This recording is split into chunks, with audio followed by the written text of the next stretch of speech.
Polite inquiries, Cornell Goval.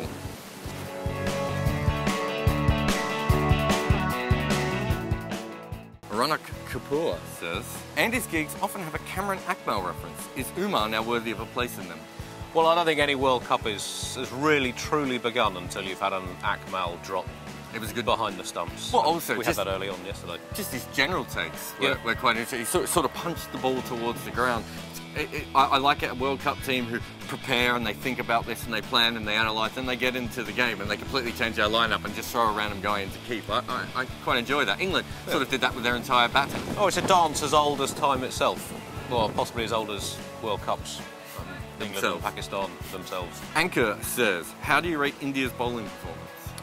Well, I think India's bowling performance was, as Indian bowling performances go, excellent. But the problem is that is a dodgy scale to judge things on. So I guess we'll see how good it was when we see them playing against a stronger batting team. I think they bowled really well, but they were, you know, it helps when you're going up against the Pakistani batting lineup a little bit. Let's be honest there. So, but they bowled well. I mean, they bowled well. Credit. I think that's no fair. arguments. Naman says, which associate country has the potential to be the most successful this World Cup? England, I'd say. Are they an associate yet? Or are they still... That is a better answer than I was about to come over. I would have thought Afghanistan or Ireland coming in, but Scotland, with Preston. Preston, who plays for Scotland, who's not from Preston, I think they're a really good chance. I think that Ireland and Scotland look really good so far, and Afghanistan, we're going to find out very soon. Yes, we are, and the England-Scotland game in Christchurch, the British Championships of cricket, that is the big one. Quite confident England might even sneak a creditable defeat in that one. Athar says, how long will this excuse of apologising will work for Misbah? But an excuse of apologising? To be fair to Misbah, he was the only batsman who actually turned up for the game for Pakistan. Well, he did, although he did... I'm not sure it was entirely... Talk about things being what the doctor ordered. I guess if Misbah's innings was what the doctor ordered, batting very slowly until there was absolutely no hope, then what the doctor ordered was palliative care for a terminal patient. Wasn't that... It seemed like that was a tactic of the entire Pakistan team, not just Misbah. Well, it has been for a few years now, and maybe one day, by the law of averages, it will start working. Turnstile Fever says... The worst kind of fever, that is. Do you agree the probable feel-good story of this World Cup is Zimbabwe? No. I think it's great. Possible. Probable, no. What I think is great is Dav Waltmore has gone there, and every time he turns up at a World Cup team, they look a little bit better than they did right beforehand. And I think it's good that they're not an abject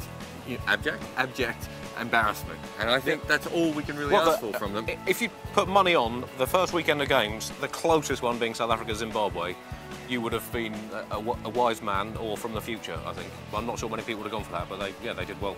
Girek says, if Bangladesh bats first, will they make 300 plus and beat Australia by 70 runs like every other game? We have sort of started a pattern at this stage in the World Cup, haven't we? 5 games, team batting first scored 300 in all 5. There was a lot of commentators talking just before the tournament that this was going to be a Chasers World Cup. It just shows that not one of us in any way, shape or form has really thought about this or has any clue what we're talking about. But that's what sports punditry is all about. It's just minor guesswork, unsupported by any facts. And based on that, yes, Bangladesh will win the toss, bat first and beat Australia. Yeah. By 70 runs. That's right. Vinayak says, does Australia have less passionate fans? Australian fans still suck. If there are any at all, there were 84,000 people at the MCG. It was pretty loud, it was pretty passionate. There was some, topless men, gyrating around. They seem pretty passionate to me. I have no idea what you're talking about, really. Yeah, that was a lot of fans and a lot of noise. Probably not as much noise as in Adelaide, but that's. That's completely unjustified. Rohit says, is Dockrell the English target?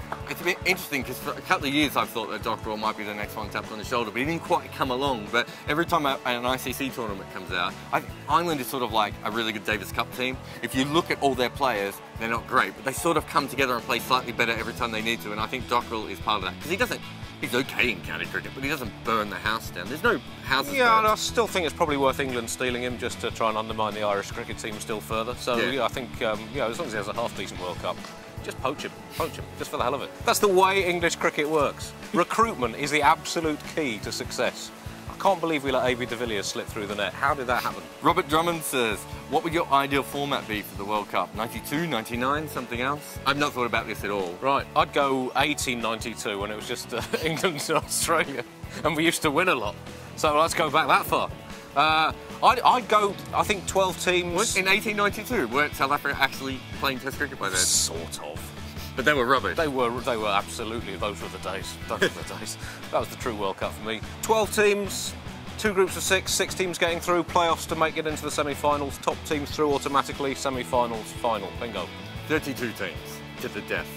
128 teams, 7-round knockout like Wimbledon. It works for tennis, it can work for cricket. Mark Ridley says, other than Misbah and Chandrapal, have 2 batsmen ever dominated their sides batting so much? George Headley was pretty handy.